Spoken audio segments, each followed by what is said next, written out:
Depuis plus de 40 ans, nous envahissons la fanfic et pourrissons vos histoires préférées. Qui nous sommes? Vous en avez sûrement une idée, bien que nous soyons en apparence tous très différents. Et combien? Difficile à dire, mais une chose est sûre, nous sommes légion. Heureusement pour vous, 5 d'entre nous se sont repentis. Ayant pris leur retraite, elles sont aujourd'hui bien décidées à vous aider à reconnaître leurs semblables et, si possible, à empêcher de la sorte les masses instruites de perpétrer cette espèce maudite. Nous appelle la Société des Marissus.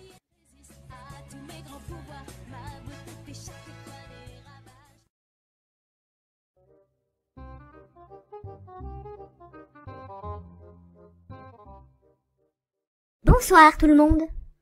Je vois que vous voulez apprendre à nous connaître. Croyez-moi, ça va souvent être douloureux. Alors, par où commencer? Mérissiou est le mal du siècle et du précédent, pour les écrivains. Elle est, en tout cas, le cliché littéraire le plus détesté selon la brigade du livre. Mais qui est-elle? Ou plutôt, qui sont-ils? Car son homologue masculin, Geristiou ou Martistius, est presque aussi commun.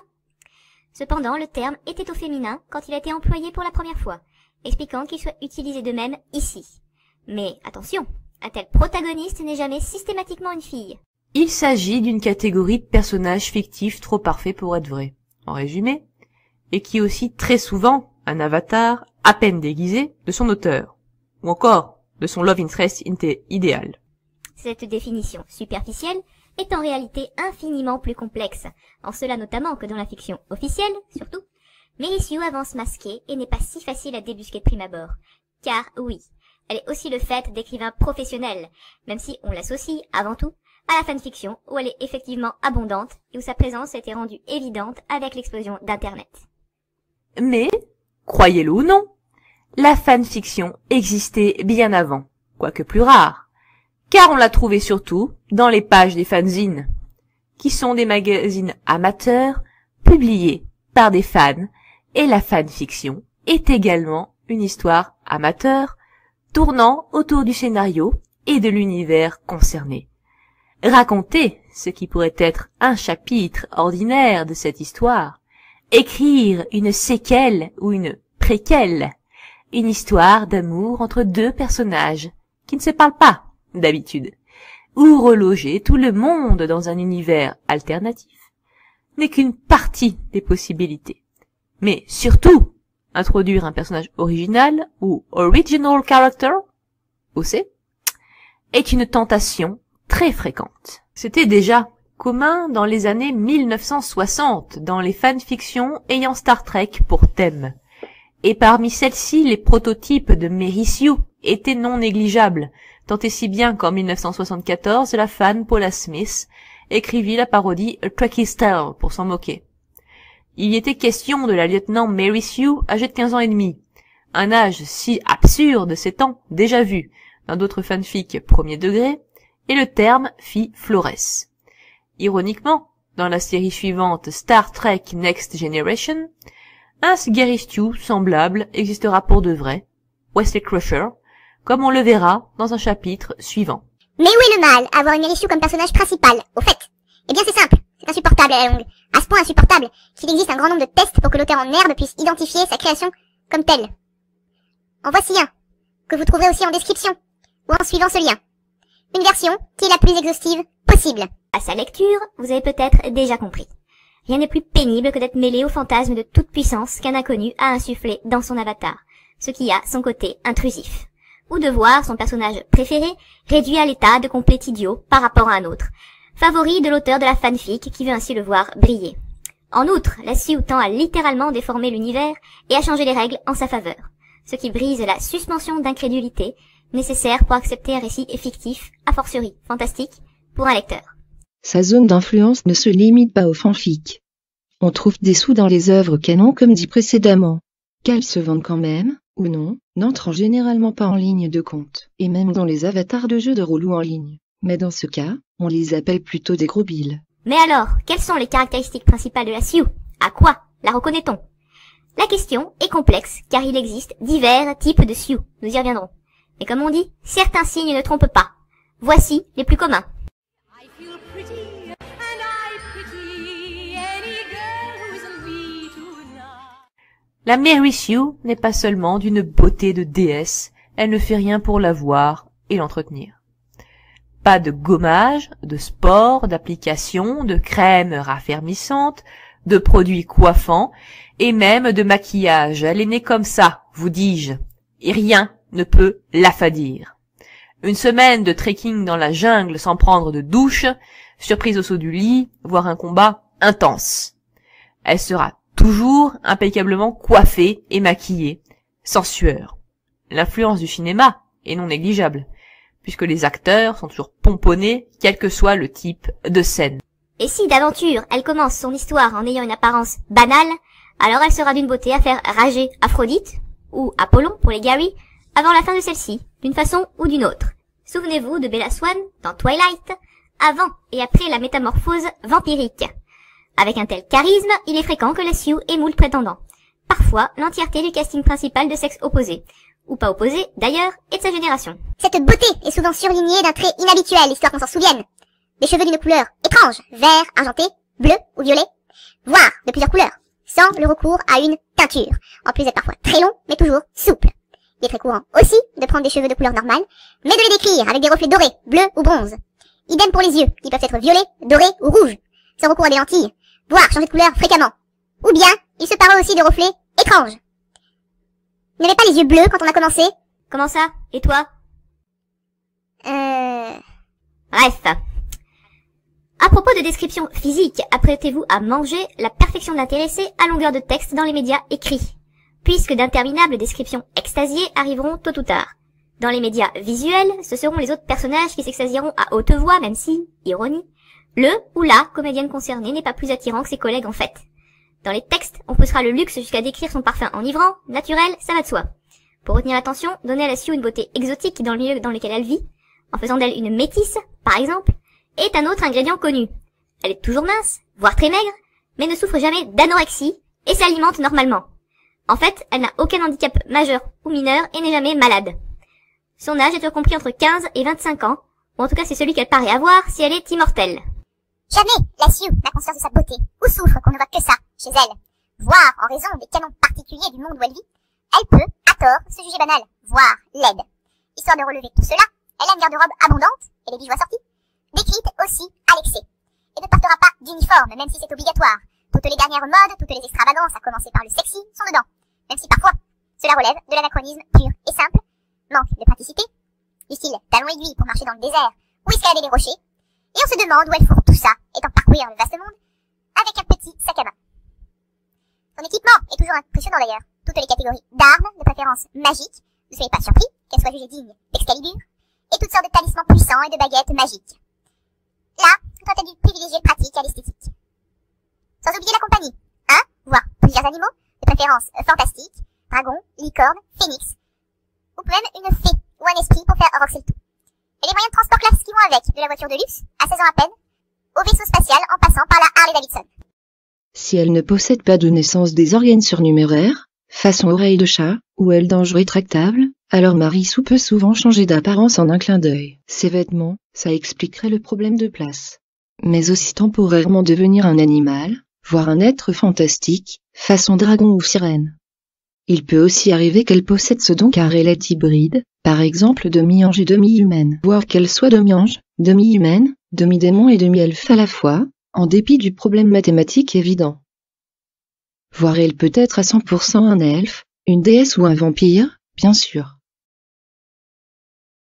Son nom, il le signe à la pointe de l'épée, d'un Z qui veut dire zo. Le nom n'est jamais ordinaire ou innocent. Soit il est celui de l'auteur, dans le cas d'un avatar, soit celui d'un être cher, soit celui que l'auteur aurait voulu porter ou attribuer à son enfant. Il est souvent aussi un nom de couleur, de fleurs, de corps céleste ou de pierres précieuses. Par exemple, m'appelant Mary Sue, Violette, Luna, Asuka, Vega, Cindy, Saphir, Black, Melny Bonnet, Stark, je cumule les 4. Il peut décrire précisément l'intéressé. Bella Swan, ça veut dire beau signe. On sent le destin façon vilain petit canard. Fréquemment aussi, une Sue, OC, portera un nom de famille bien connu dans l'histoire. Black ou Jeu du sort dans Harry Potter, Uchiwa dans Naruto, Stark dans le Trône de Fer, montrant une parenté de façon peu subtile. Par exemple, mes noms de famille sont Uzumaki et Tsukino. Raven, c'est-à-dire Corneille, Sérénité, le nom de Sailor Moon, et Hunter, chasseur, et leurs dérivés sont étonnamment communs. Par exemple, avec Raven, Obscura, Mariana, Lilith, Tara, Destiny, Midnight, Trinity, Aran Arcanerarkia, et j'en cumule au moins 2. Son nom peut être étranger, par exemple, japonais, alors que la Su ne l'est pourtant pas. Je m'appelle Galatael, Maria, Stella, Diamant, Serena, Keiko, Indomiel, et oui je sais, Keiko c'est en fait japonais. Enfin, elle a de multiples prénoms, où celui-ci est très long. Isabella, Tenebra, Luana, Sérénité, Cindy, Sakura, Narka, Narnerkia, Potter, Solo, Kulen, Uzumaki est un bon exemple. Ou bien Sue Ellen, Crystal, Soleil, Turquoise, Isabella, Wayne, Xavier, Hunter. Oui, tout ça, c'est mon nom. Anything you could do, I could do better. I can do anything better than you. C'est incroyable. Mary Sue est toujours un génie, mais aussi une athlète accomplie qui court, saute et nage aussi loin qu'il est humainement possible. C'est toujours une combattante hors pair qui ne perd jamais de duel. D'ailleurs, personne, entendez bien, personne, même le personnage principal, ne saurait dépasser la Sue dans quelque domaine que ce soit. Avec ceci, elle chante et danse à la perfection, cuisine merveilleusement, peint comme une virtuose, coud comme Karl Lagerfeld, sait jouer de tous les instruments, maîtrise chaque langage et chaque sport. Pour peu qu'elle soit scolarisée, la Sue est aussi la première de la classe, la déléguée ou la présidente aux États-Unis, la reine du bal, la chef des majorettes, la chef d'orchestre, le premier rôle de la pièce de théâtre, et remporte chaque concours. Oui, de préférence, tout cela à la fois. Elle n'est pas extrêmement populaire pour autant, c'est que les autres sont juste jaloux. Adulte, elle aura un métier très glamour. Mannequin, agent secret, policier, pirate, star internationale, gentleman cambrioleuse, écrivain, exploratrice, tueuse à gages. Pas de place pour les caissières ou les éboueuses ici. Et encore, cela concerne le milieu ordinaire. Mais en prime, l'univers est fantastique, de façon officielle dès le début, ou pas d'ailleurs. Alors en plus, Mary Sue a de grands pouvoirs. Pardon, tous les pouvoirs. Invisibilité, encore qu'on se demande comment elle passe inaperçue, vol, force, télékinésie, télépathie, changer le temps, le remonter, séduction, métamorphose, immortalité. Elle sait tout faire, et maîtrisera tout, tôt ou tard. Le plus incroyable, c'est que toute cette perfection se raconte, mais ne se montre pas assez souvent. Beaucoup de personnages secondaires passent leur temps à chanter les louanges de Mary Sue. Ses qualités et talents sont souvent évoqués, mais on n'en voit jamais la preuve. Par exemple, elle est censée avoir un QI de 300, mais n'est jamais vue en train de lire, de fabriquer des gadgets utiles ou de proposer une solution à un problème technique épineux. Et aucun défaut sinon? Mais si, elle est téméraire, impertinente, râleuse, curieuse, emportée, rebelle, obstinée, têtue. Comment ça, dans certaines circonstances, ce sont plutôt des qualités? La Sue n'est-elle jamais paresseuse, lâche, couarde, désordonnée, malpropre, vulgaire, jalouse, pleurnicharde ou kleptomane? Bonne question. Non. Elle en est contente au moins? Encore une fois, non. Mary Sue souhaite bien souvent être normale, ou trouve que sa beauté et ses talents sont un très lourd fardeau.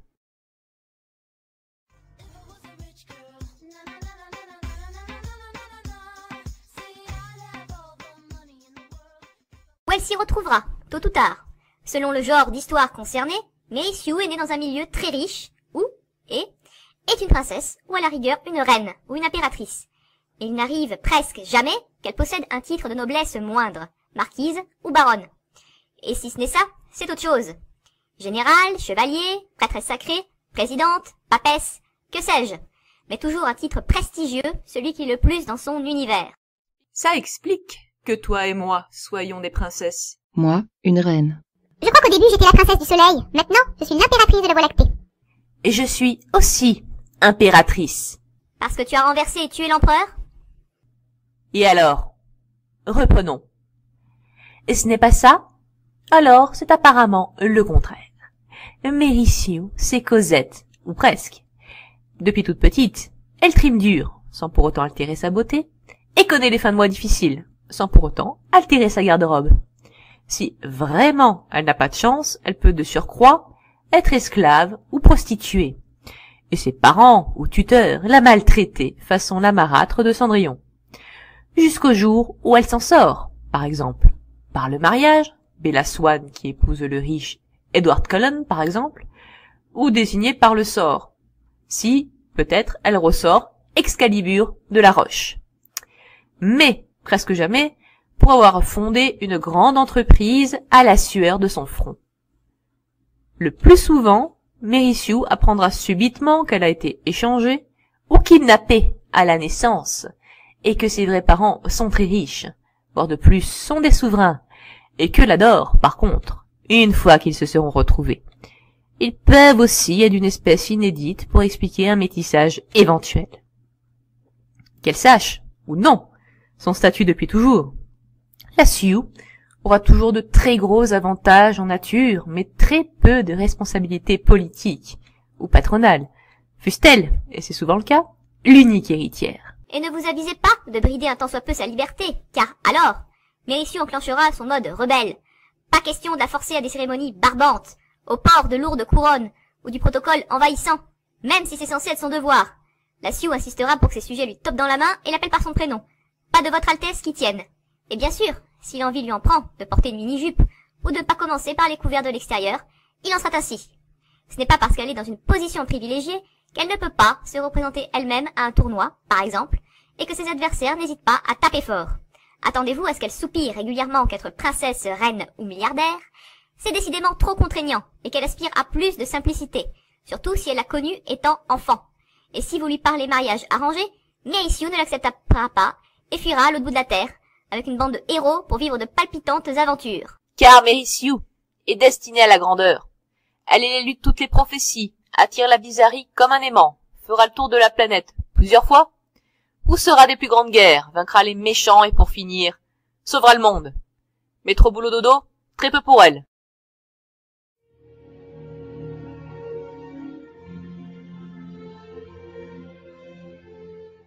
Vous l'aurez peut-être déjà compris à l'évocation de la pauvreté précédemment. Mary Sue a souvent eu une histoire difficile. Indigence, travail pénible et forcé, voire infantile, maltraitance, mais aussi abandon parental. Elle peut se retrouver seule, bébé, puis être élevée par des animaux, mais néanmoins maîtriser le langage une fois adulte. À moins que toute sa famille, et de façon générale tous ceux qu'elle a aimés, aient été massacrés sous ses yeux. La seule survivante, par exemple, ça fait partie du package de cette hilarante Mary Sue de Dragon Ball Z. Dans certains cas extrêmes, c'est la dernière représentante de sa race. Elle a peut-être grandi dans un orphelinat ou une nation en guerre et connu la famine, l'exil. Plus sordide encore, elle peut avoir subi un viol ou une grossesse avec un enfant qu'il aura fallu faire adopter. Dans d'autres cas, la Sioux aura connu la prison, sous de fausses accusations, il va sans dire, la séquestration ou même la torture. De telles horreurs laissent habituellement de lourdes séquelles psychologiques sur ceux qui les subissent, mais pas la Sioux. Ce passé terrible, c'est juste pour attirer la sympathie que tout le monde la plaigne. À part ça, elle est guillerette. Et même si elle ne l'est pas de séquelles. La torture physique n'a laissé aucune cicatrice sur son corps parfait, et la mentale la laisse tout à fait saine d'esprit. Un peu comme toi, t'étais pas torturé quotidiennement pendant 10 ans. Et alors, où sont tes cicatrices et ton traumatisme? Mais quoi? Non, rien. Le viol ou la prostitution ne la dégoûte nullement du contact de l'autre sexe et de la séduction. Elle n'a ni angoisse ni cauchemar post-traumatique des horreurs de la guerre ou de l'assassinat de ses parents, qui constitue avant tout une excuse pour traquer et punir le tueur.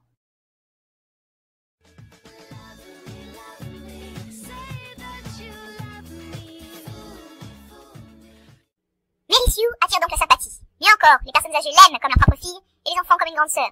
Les autres filles ne souhaitent rien d'autre que de l'avoir pour meilleure amie. Et surtout, dans le cas de la fanfic, le célibataire le plus convoité sera aussitôt amoureux d'elle, même si dans le canon il est gay ou a fait vœu de chasteté. Ou bien c'est un personnage, souvent le héros, déjà pris, mais tout aussi convoité. Dans ce cas, sa love interest canonique s'effacera sagement, s'enfuira avec un autre homme, ou mourra dans d'atroces souffrances.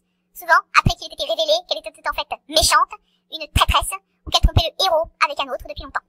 Tout cela, indépendamment du fait que dans le canon, elle soit mariée au héros, soit une fidélité exemplaire, qu'ils aient des enfants, et dans ce cas périront aussi, et qu'ils aient prononcé tous les serments possibles. La Mary Sue, et par extension son créateur, veut son conjoint, Elora. Cela s'appelle une Sue relationnelle. Dans le webcomics How I Become Yours, comme souvent dans le fandom d'Avatar, le dernier maître de l'air, non seulement Katara est avec Zuko au lieu d'Aang, mais la légitime de Zuko dans le canon, Mei, sera une fois de plus tuée de façon horrible pour céder sa place. Dans le cadre d'une histoire originale, elle rencontrera un Gary Stu aussi incroyable qu'elle. Il sera le seul auquel elle retournera ses sentiments. Car ce Gary ne sera pas, loin de là, le seul homme amoureux de la Sioux. Il y aura aussi le meilleur ami ou le frère de Gary Stu, le bon copain comique relief, le grand méchant, ou son fils, le voleur de grand chemin beau ténébreux croisant en route, et le petit acolyte rigolo, sans oublier les amis d'enfance et les camarades de classe. Cela, sans que la Sioux les recherche un seul instant. Vous pensiez peut-être que c'était très Gary Stuesque de la part de James Bond ou Iron Man d'avoir toutes les femmes qu'ils veulent? Eh bien, pas exactement. Comme tous les personnages de la Casanova, ils ont recherché cette situation. Un Don Juan qui a toutes les filles à ses pieds, mais parce qu'il les a activement séduites, n'est pas un Gary Stu pour autant. Et la remarque est la même, pour une femme qui chercherait de façon effective à charmer les garçons d'ailleurs. Mary Sue, elle, n'a jamais voulu cela.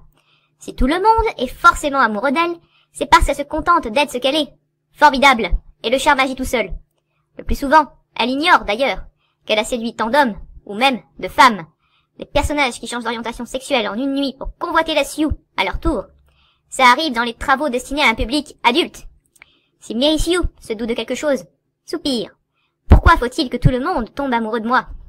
Et n'existe-t-il donc personne qui n'aime ni ne respecte la Sioux? Oui, mais ces gens qui la détestent ou la craignent, et c'est ce à quoi on les reconnaît, sont de grands méchants. Ou bien c'est la peste de l'école, mais c'est parce qu'elle jalouse la Sioux. Et peut-être un jour tout ce monde révisera son jugement et l'aimera aussi. De façon générale, Mary Sue inspire toujours des sentiments forts. Personne, dans le casting principal, ne peut se permettre de lui être indifférent. De toute façon, la moralité est centralisée sur celle de la Sioux. En d'autres termes, elle a toujours raison. Et quand bien même ce n'est pas le cas, pas grave, personne ne lui en veut. Elle peut avoir tué, trahi, torturé, elle sera rapidement pardonnée. Mais pas les autres personnages qui en font autant, bien sûr.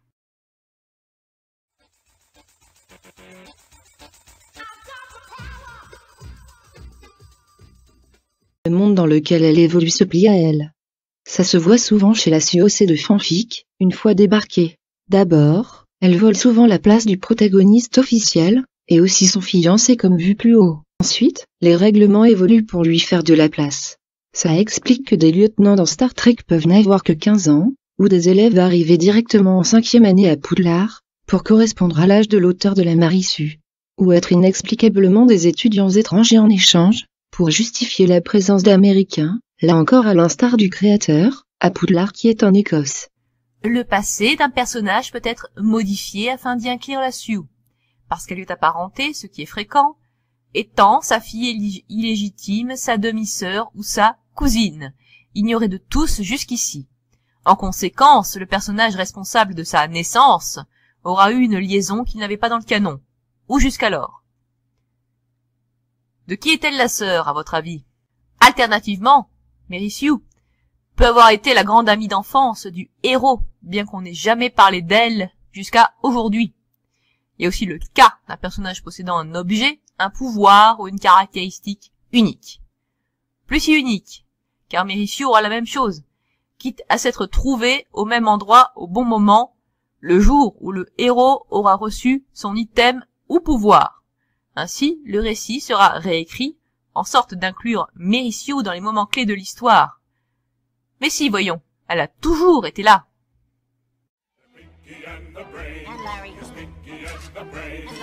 Pinky and the Brain, And Larry, Brain, and Larry, Brain, and Larry, and Larry, Brain, and Larry, and Larry, and Larry, and Larry. Brain. Enfin, le seul et unique but des personnages gentils, ou du même alignement moral qu'elle, sera dorénavant de faciliter la vie de la Sue, de lui faire plaisir, ou de lui permettre d'accomplir son but selon les capacités de chacun. Elle devient ainsi le centre de l'intérêt de tous et de l'univers. Les buts, les rêves propres à chaque protagoniste, pouf, plus le temps pour ça.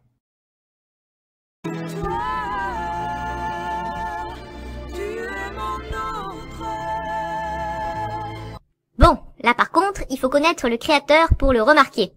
Mais quand on est auteur soi-même, il est facile de vérifier si son dernier héros est un jumeau idéalisé. Dans ce cas, méfiance.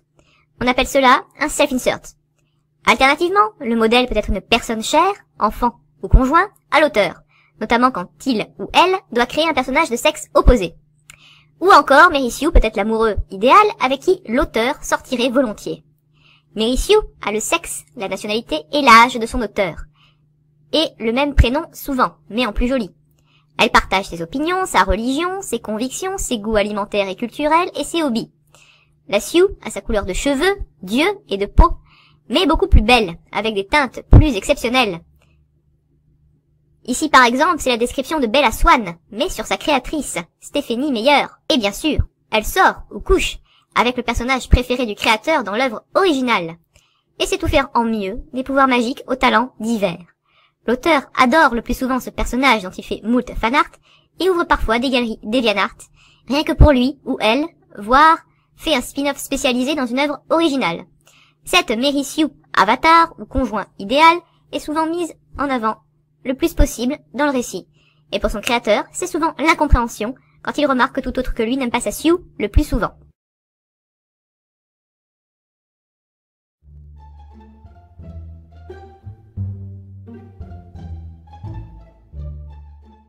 Mary Sue n'a pas, loin s'en faut, toutes ses caractéristiques et aussi exagérées. Il s'agit de démontrer, au maximum, ce qu'elle peut être et avoir si l'on explore à fond les détails. Mais toutes les caractéristiques n'ont pas à être présentes pour qu'on reconnaisse la Sue. Loin de là. Parfois, on ignore quelles sont ses qualités, ses défauts, sa famille ou son passé, car ces détails ne sont tout simplement pas évoqués dans l'histoire. Et toutes les caractéristiques n'ont pas besoin d'être aussi outrées que décrites plus haut. Mais l'intéressé n'en est pas moins une Mary Sue. Il est temps de tordre le cou à quelques clichés. En dehors du fait que Mary Sue peut s'appeler aussi souvent Gary Sue, non. Son auteur n'est pas forcément Cindy, 15 ans, qui évolue dans le domaine de la fanfiction et donc se publie sur son skyblog et fanfiction.net, avec 10 fautes à la ligne, tout en affirmant que ses détracteurs dans les commentaires sont juste jaloux. Car cela reste bien souvent qu'une dérisoire erreur de jeunesse, elle sera tombée ou s'améliorera à 18 ans. Et sincèrement, qui a lu beaucoup d'œuvres de Cindy, à moins d'être masochiste. Et encore, faudrait-il les trouver. Non, un créateur de Mary Sue, ce peut être aussi Simone ou Frank, 45 ans, détenteur de plusieurs grands prix littéraires et édités chez Gallimard ou Marvel, qui ont perdu de vue leur but initial et s'investissent un peu trop dans leur dernière créature, et traiteront les critiques qui ne les comprennent pas d'abrutis, plus ou moins ouvertement. Et là, disons que c'est beaucoup moins pardonnable, parce que ça pourrait gâcher la lecture d'une œuvre originale qui jusqu'ici nous plaisait, et qu'on trouve facilement sur les rayons. Pire, l'auteur est un repreneur, c'est-à-dire qu'il écrit les nouvelles aventures d'un héros parfois plus vieux que lui. Je rappellerai ce qu'en disait ce cher Scott Gray, qui a travaillé sur Doctor Who. C'est supposé fonctionner comme cela. Les créateurs des personnages sont leurs dieux. Mais, pour les écrivains assez chanceux, pour qu'on leur remette des personnages classiques ayant survécu à leurs créateurs, des êtres de fiction si puissants qu'ils transcendent les générations, la chose est différente. Ces écrivains sont des gardiens. C'est de leur devoir de respecter ce qui a été fait avant, de connaître l'intention des créateurs, de comprendre l'héritage du personnage, sa force et ses valeurs. Qu'ils soient Sherlock Holmes, Captain America ou Winnie l'ourson, ces écrivains doivent saisir les traits fondamentaux du personnage. Sinon, s'ils rejettent tous les éléments qui le rendent impressionnant et unique et à la place écrivent tout ce qui leur traverse l'esprit, même si c'est l'exact opposé de ce que voulait le créateur, alors ce sont des idiots arrogants. Parfois, le repreneur est un fanboy, ce qui, paradoxalement, est un danger maximum pour le personnage auquel il veut, en principe, du bien. Peu résistent à l'envie de faire en sorte que ce héros leur ressemble, vive les mêmes épreuves, soit rendu meilleur que tous ceux qui l'entourent, ou sortent avec un autre personnage qui est le fantasme personnel de l'auteur. Et contrairement à Cindy, ils sont impardonnables car un tel révisionnisme est lourd de conséquences dans le canon. Par exemple, à gauche, le rigolo Speedball, à droite, le masochiste dépressif Penance, et c'est le même à quelques mois d'intervalle. Ne me demandez surtout pas quelle mouche les a piqués à Marvel. Et oui, le révisionnisme, ça peut aller jusque-là. Mais si les Mary Sue sont à ce point insupportables, il suffit de refermer le bouquin dès qu'on la reconnaît, non? Non, autre cliché. Le plus souvent, Mary Sue avance masquée. Elle peut être une anti-Sue, c'est-à-dire un individu, en apparence ordinaire. Puis, au fur et à mesure des chapitres ou des épisodes, on en apprend un peu plus sur son compte. En fait, elle a été échangée à la naissance. En fait, elle possède un pouvoir jusqu'ici ignoré. Elle rencontre un Gary Stu. De plus en plus de gens tombent amoureux d'elle. Une potion la rend très belle. Et voilà comment on se retrouve avec une Sue éhontée après quelques tomes ou saisons, alors que la situation initiale ne laissait rien paraître. Autre possibilité, Mary Sue est un personnage secondaire qui fera irruption à partir du tome 3 ou de la saison 2. Façon chien indésiré dans un jeu de quilles, dans un casting jusqu'ici équilibré. Oui, à propos de chien. Car non, contrairement à la croyance populaire, la Sue n'est pas forcément l'héroïne. En fait, elle n'est même pas forcément gaie ou même gentille. Certaines méchantes sont des angsty ou villaines Sue. Elles sont rognons, immo, vêtues de noir, cruelles et avec tout le sang possible sur les mains. Mais tout en n'ayant pas moins la beauté, la richesse, les prétendants, l'équipement, le passé trouble, etc. Et Sue n'est même pas la garantie d'un échec commercial. Si tout le monde cesse rapidement de lire Cindy, certaines œuvres professionnelles à Sue sont d'écrasants succès. Twilight, Tara Duncan, Vampire Diaries. Pourquoi? Certains publics sont plus indulgents que d'autres, notamment les enfants et les adolescents. Pour eux, plus le héros brille, mieux c'est. Ce n'est qu'après que la suridentification cesse et que l'esprit critique apparaît. En outre, le genre fantastique part ses personnages de pouvoirs paranormaux pour nous, mais qui sont la norme dans leur univers. Les Sue sont plus facilement tolérés dans cette catégorie. C'est sans doute aussi parce qu'il faut éviter de confondre Mary Sue et personnage échappatoire. Le personnage dit échappatoire est une catégorie de protagoniste principale, qui a souvent un passé peu enviable, mais il est lui appelé à vivre de grandes aventures et à connaître un épilogue heureux. C'est l'histoire de Cendrillon en particulier, et celle des héros de contes en général, et s'intéresser à eux est loin d'être une mauvaise chose. En effet, ils comblent nos envies d'évasion, d'où le terme d'échappatoire. Ils sont une des catégories les plus merveilleuses et dépaysantes de personnages existants. Le personnage échappatoire devient une Mary Sue quand elle est trop personnalisée pour correspondre à son auteur, ou que décidément, elle a tout, y compris l'indulgence de l'univers, et que chaque chapitre en rajoute une couche à ce sujet. Voilà pour la définition brute de la Sue, mais sachez qu'elle existe en plusieurs catégories distinctes. À bientôt pour la dissection. Pour ne rien rater de la suite, n'hésitez pas à vous abonner, ici. Si vous souhaitez nous suivre sur les réseaux sociaux, c'est par ici. Et bien sûr, si tout cela vous a plu, et n'hésitez pas à le partager. Évidemment, si vous oubliez, je pourrais bien demander à une collègue de venir envahir et pourrir votre dernière histoire préférée. C'est vous qui voyez.